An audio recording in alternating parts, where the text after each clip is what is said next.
Hello and welcome to another Health Essentials podcast. I'm John Horton, your host.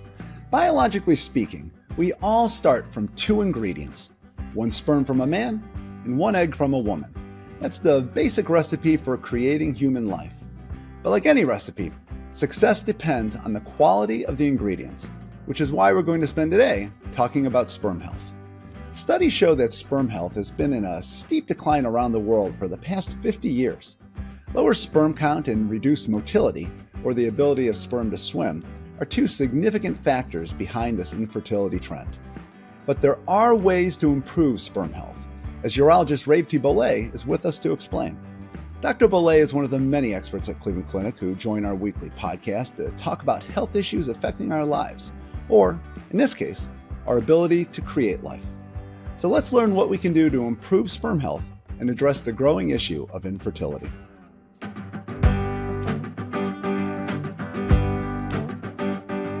Welcome to the podcast, Dr. Bole. Thanks for joining us today. Thanks for having me on your show. The research on sperm health and male infertility offers some pretty startling statistics.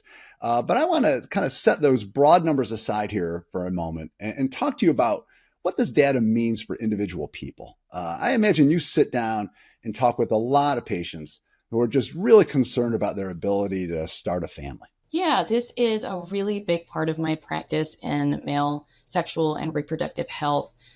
So just to give you broad numbers, about 15% of couples in the U.S. have trouble with fertility at some point.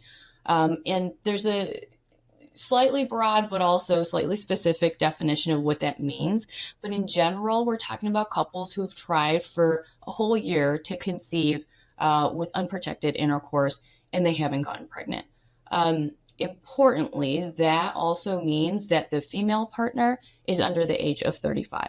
If she's over 35, then we shorten the time frame to looking at 6 months instead of a whole year. And the reason for that is that, honestly, the vast majority of couples are able to get pregnant after 12 months of trying. Something like 85% of couples can. So that's why when someone comes to see us in the office to get a little bit more expertise, they're usually at that point that they've reached a year and have not been successful. So now we're really wondering why. Yeah, I'd imagine this is one of those issues that you don't really think about it until you're trying to have a kid, and then all of a sudden it's like, whoa, what's going on here? Yeah, exactly. And I think it's one of those things that's supposed to work. And you hear mostly about people starting to try and then they're pregnant, and they didn't necessarily do anything special for that to happen, or it doesn't sound like they did. And so I think there's a lot of information swirling around out there, on social media, on the news, or people who tell you what they did or didn't do in order to get pregnant. And so it can be really confusing for people who are actively trying when they haven't been successful. Yeah, well, we're going to try to untangle then some of that confusion today with this discussion, and let's kind of dive in and kind of talk about this whole concept of sperm health, which just isn't a phrase most of us use all the time. So what does that mean? Yeah, so that's a really good question, and that's really where we start for male fertility, is looking at the sperm and doing a sperm test. So there are a number of different parameters that we look at on the basic evaluation for male fertility. Tells us a number of different things. So one thing, the first thing that you usually see at the top of your test when you get a male fertility test done is the volume. So how much fluid is there for the sperm to swim in? That fluid has energy in it for the sperm. It has antioxidants. It has things that stabilize the DNA of the sperm. So we're not necessarily testing for all those things in the basic evaluation, but we will test for, how much is there?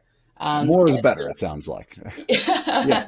Well, there's a normal range, certainly. If there's just very, very little fluid, that's a problem. And I think that's why it's also really important for when men are going to do the test to try and do their best job at collecting. If you miss a little bit of the sample, it's okay, but let the lab know, because that's important for us to analyze. So that's one parameter that's important. Other parameters that we test are things like acidity level. So the vaginal area is more of an acidic level. And so the fluid that sperm swim in is going to be more basic. So that helps the sperm survive in the female body.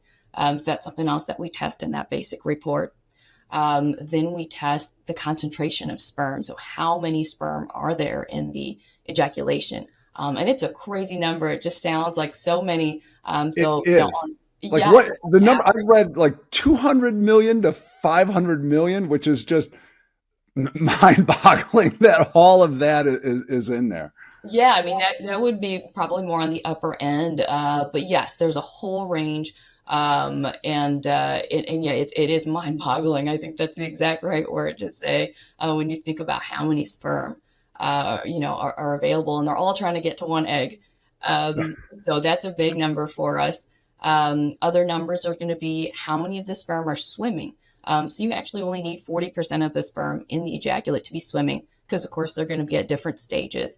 Sperm don't live forever, so within a given ejaculate, some are going to be alive and some are going to be towards the end. Wait, So sperm is in like stages. I mean, it's actually like you almost make it sound like it's like a living organism, like a tadpole, and you see them at the it different kind of look stages. like So that. there's some that kind of have a little bit more of a tail and can swim a little better than others, depending on where they're at in the process. Yeah, exactly. Yeah, they're all going to be swimming, but they're all going to have the ability to swim by the time they're mature and getting to the point that they're ejaculated out. But of course, they're going to be at different stages in their lifespan after that point. So that's a big number for us to check and make sure that, of course, there are enough swimming sperm to get to their final goal, which is the egg. We look for infection. So we want to know, is there a possibility that there's an infection that's stopping someone from achieving their optimal fertility. And then finally, a really a number that gets a lot of attention but isn't always so important for fertility is the appearance of the sperm. So what does it look like? And I would say that one looks very alarming if it's off, and that one is probably one of the ones that's the least important for fertility. So a number of different parameters in effect that we're going to look at when we do the basic semen test for men coming in talking about fertility problems. Yeah, I have to say, I had no idea all of that was kind of happening. It just seems like a natural process that just kind of happens. But there's a lot going on.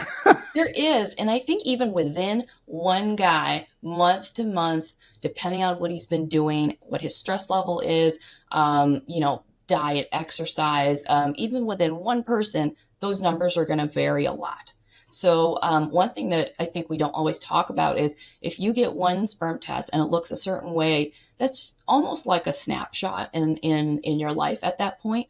And if it's really not what you expect, it almost makes sense very often to get another test about a month later and see if it's the same, because those numbers can change quite a bit, even just within one person. Now, the one thing I want to kind of focus on a bit is how those numbers have been declining for so long. Because while they may change day to day, it seems like around the world, the trend for the last 50 years is that sperm health has been going down. So, do we know why this has been happening? Yeah, it's a really interesting topic. I think it's still the subject of a lot of debates at all the conferences I go to, and the people I talk to who are experts in the field. And I will say it's not. I don't think anyone's saying that sperm counts are going to zero. It's We're not not in like trouble that. as the human species yet, right? We're Right. still okay. That's good to know. Yes, it's not like it's that dire, but I do think that there is compelling data of this kind of small, persistent decrease over time. And it's important because even if it is a small decrease that we're noticing, we might be at the point where we can identify that and then make changes that ultimately are going to have a big effect on the human population worldwide. Um, in terms of why it's happening, that's a good question. Um, a lot of different thoughts for why it might be happening. I think one of the big things that people talk about is the environment and potential pollution or toxins in the environment. Things that we call endocrine disruptors. A really well-known one is in plastics, BPA's in plastic bottles that are single use. Those things can disrupt your hormonal signaling. Chemicals in nonstick cookware, different chemicals in the environment that we're in contact with constantly, that we think might be affecting our health, not just from a fertility standpoint, in other ways as well. But this might be one of the reasons that we're seeing a difference in sperm health. Other potential causes, that people think about, are we in general doing more sedentary jobs and activities? And that potentially is affecting our health. Is the rate of obesity rising? We know that obesity is something that can affect fertility pretty significantly. So when we see those rates rise, could that be one of the things that would explain why sperm counts are declining just slightly? That makes a lot of sense. Yeah, I know we Yeah. talk about that with everything on here. It seems like kind of just the overall health that we're seeing in the population has been going down, which leads to a lot of problems. There's kind of that trickle down effect. Yes, absolutely. And I do think that also there are some people who are going to be more susceptible to some of these things. Certainly doesn't mean that anyone who has, eaten out of reheated their food in the microwave is suddenly going to be infertile, or, anyone who has a little bit of overweight is suddenly going to be infertile. There are people who might be more susceptible to some of these environmental things, and some people are going to be a little less susceptible. But I do think that it's something that we need to understand a little better in our research. Is that a kind of that reduction in sperm health across all ages too? Or, when we talk about infertility, is it something that's kind of popped up more as people are maybe waiting a little longer to have children? Yeah, that's a good question. I think we do know now that there are changes in sperm health with age. Traditionally, we would just think, well, it's women that have a change in their fertility, as they get older, but not men. And now we know that that's not true. There are changes in semen parameters as men get older. They're not as drastic as for women. With women, you go through menopause, and men don't have a specific shutoff like that for their fertility. But we do see that, around the age of 45, 50, there are some changes in sperm health, that would eventually even affect offspring health that are slight, but they're there, and those are things that, as people have children later in life, that could also be considered in terms of how the population sperm health is changing. So we have all these issues that could be affecting sperm health, and you laid them out very well. But I like to be an optimist. So Dr. Bole, let's talk about some potential solutions. What can guys do to increase their sperm count and get those little swimmers moving? That's a great question, and I like to focus on optimistic things too. And I'll say this with the caveat that if there is actually a medical problem that we can identify for the abnormal sperm health, so an infection or a genetic issue, or damage to the testicles, or something like that, that will require medication or a surgery or something else, then that's what I would focus on. But if we haven't really identified anything and we're just saying, well, you're not getting pregnant, we don't really know why, or, you're doing everything right, we're not really sure what else to tell you, then I think there are some potential strategies that you can do in your lifestyle that could try and improve your sperm health. The other important thing to know is the life cycle of sperm. So in general, it takes your body about 2.5 to 3 months to make a sperm from start to finish. So if you're going to Really? That's yeah. a long time, man. I barely focus on any project for that long. So Yeah, it's pretty neat, and it's just going on all the time. And so what I generally tell folks is, if you're going to make changes to your lifestyle, you want to do something consistently for at least 3 months before you're going to try to conceive, because it's going to take that long for it to affect your new sperm as they're developing. So, a lot of different things that we could cover, but diet is something that's important. General fitness. on diet. Are there certain things that are just that are good to eat? Is there a magic food everyone's looking for? If you eat broccoli, your sperm count's going to jump. Is there something that simple? I wish I could say yes, but no, I wouldn't say it's simple. There isn't just one food, but I think it's really important to have a balanced diet. And I'll tell you why. It's because a balanced diet is more likely to have some of the really big supporters of sperm health. So things that are antioxidants, things that are good for your hormonal profile, things that are anti-inflammatory and non-carcinogenic. The things I'm talking about that have been better studied than others are things like lycopene. You find that in cooked tomatoes. Walnuts have good omega-3 fatty acids. Leafy greens like kale. They're going to have a lot of good antioxidants and vitamins in there. And so it's not that you want to eat just one thing all the time, but you want to have that balance of whole foods that are unprocessed, that have this wide variety of good things that are all good for sperm health. Yeah, I'm guessing you want to avoid things like saturated fats and those fried foods and things like that. It sounds like those would probably undermine sperm health a little bit. Yeah, absolutely. And I mean, also importantly for your own life and overall health, those are bad for your heart too. But also specifically regarding sperm health, there's also uh, factors like vitamins and minerals too that you get in a lot of these well-balanced diets, things like vitamin C and vitamin E, L-carnitine, zinc. So a lot of different factors that, again, you don't want to go overboard on, but are going to be present in a well-balanced, varied diet that specifically has a lot of fruits and vegetables in it. Yeah. Do you ever recommend supplements then for guys who are, trying to boost their sperm health and to help deal with that fertility issue? Yeah, I think that's a really good question.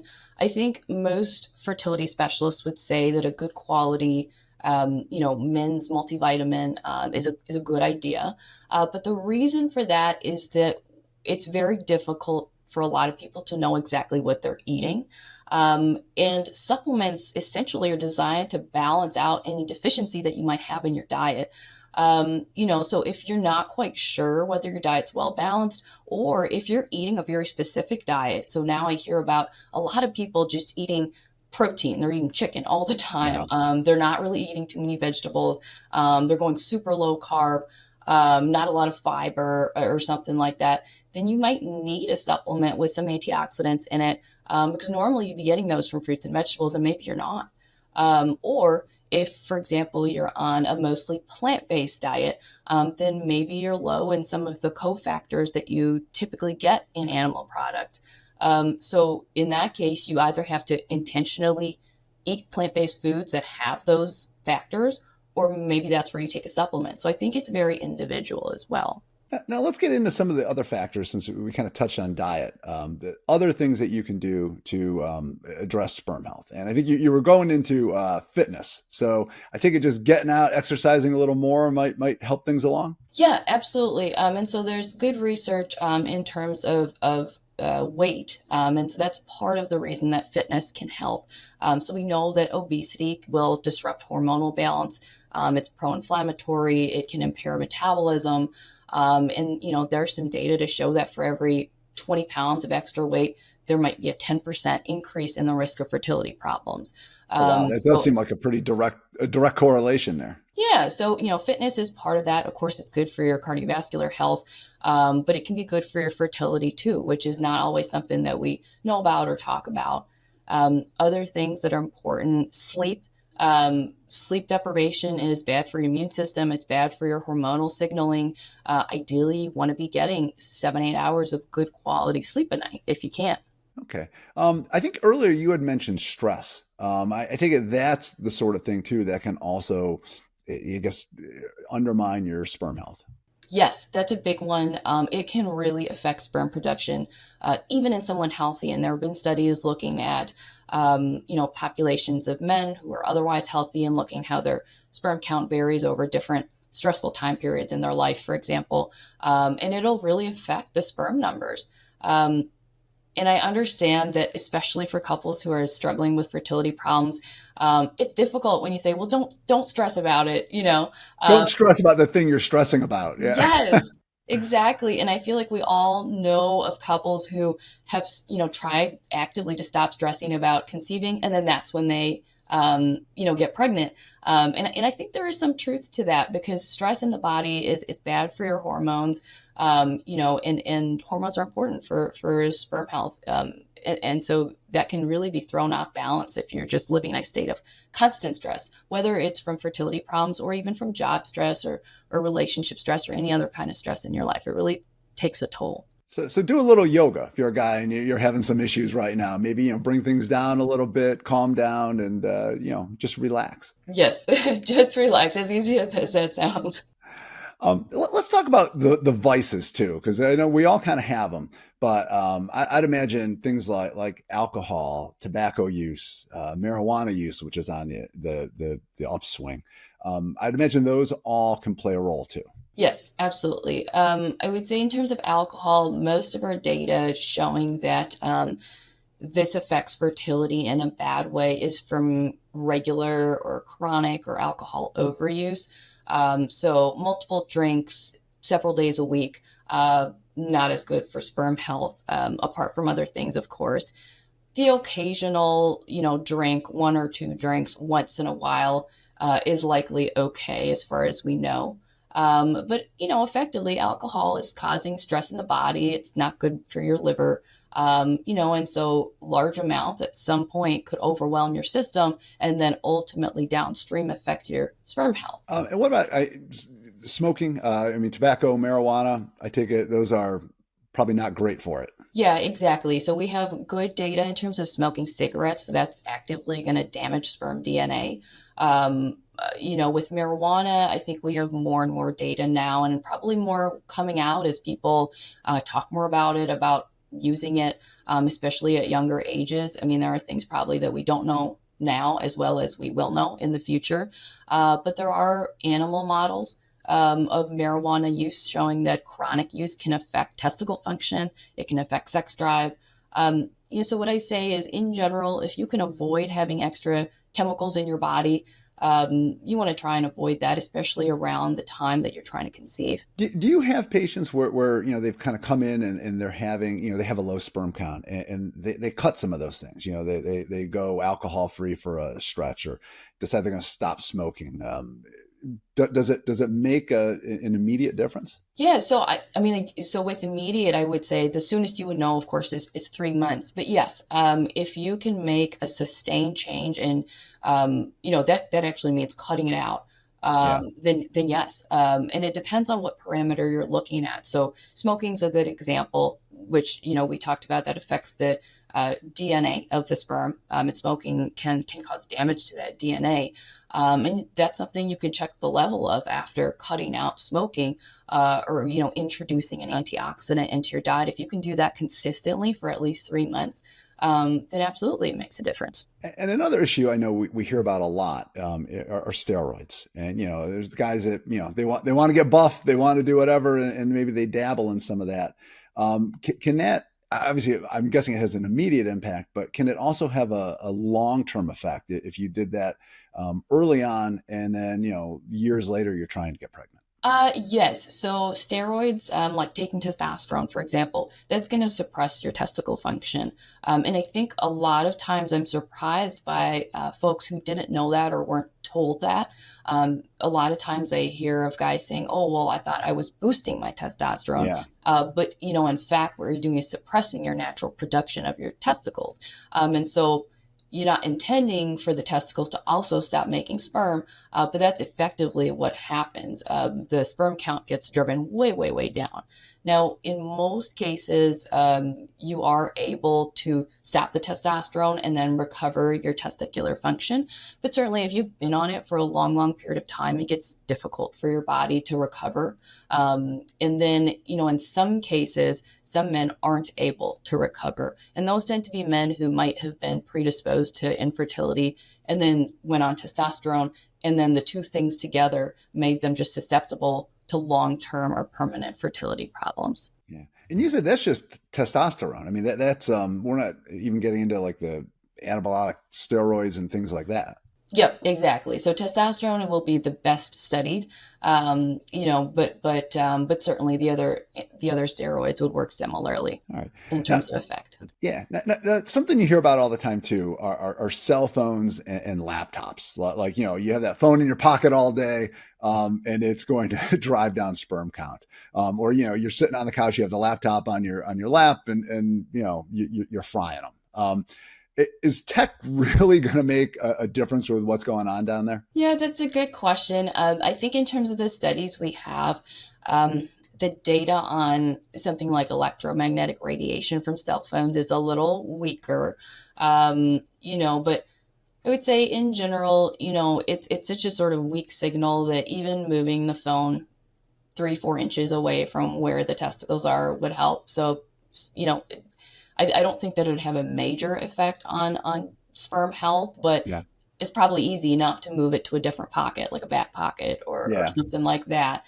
In terms of the laptop on the lap, I think laptops can generate a lot of heat. And so if you're constantly having your laptop on your lap when you're working, and you're sitting there for hours and hours, which, sometimes you do, depending on the kind of job you have, that actually could cause heat stress to your testicles in terms of production of sperm, because sperm don't like to be too hot. It really is something that we know clearly affects sperm health.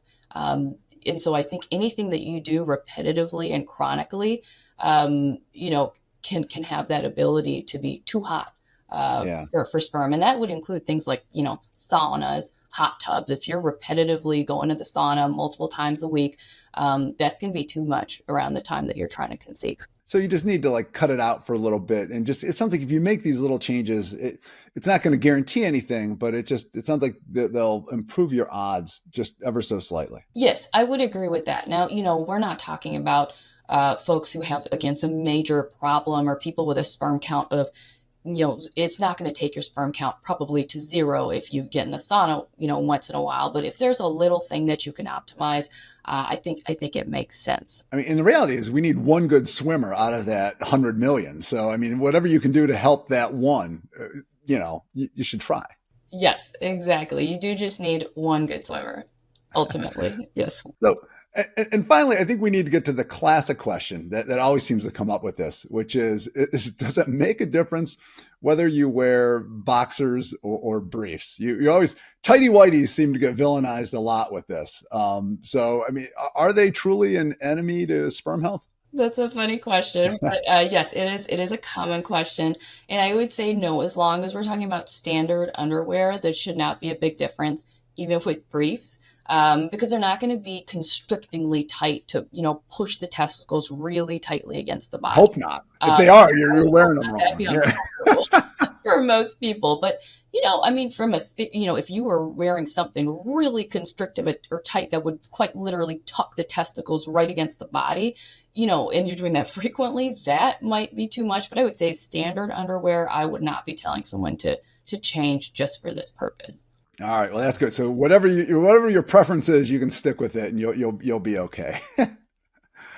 So I'm guessing that most guys don't find out they have an issue with sperm health until they are trying to start a family, and things just they're not seeing those two lines showing up on a pregnancy test.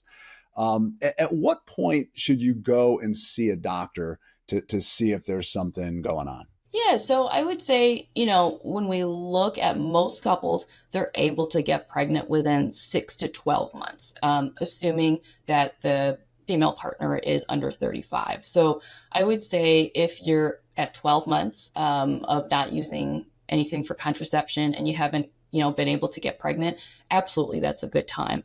I would say anytime after 6 months, I would start thinking about it, but I definitely wouldn't panic.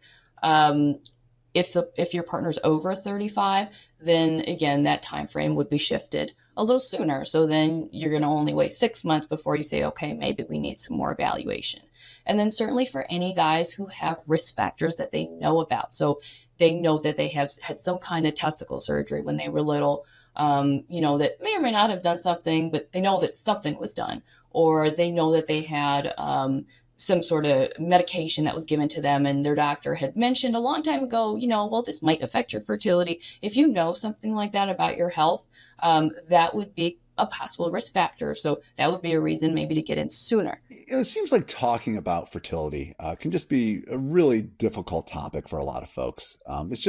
It's so personal. So before we kind of let you go today, what advice do you have for someone who's worried or concerned about their situation? I think it's really good to just be very open with your doctor. And it can be hard because you may not have a consistent doctor, but just know that everyone in healthcare is very familiar with, the idea that fertility is important, and that if they don't have all the answers, they should know who to refer you to. So the first thing to do is just reach out, make that appointment.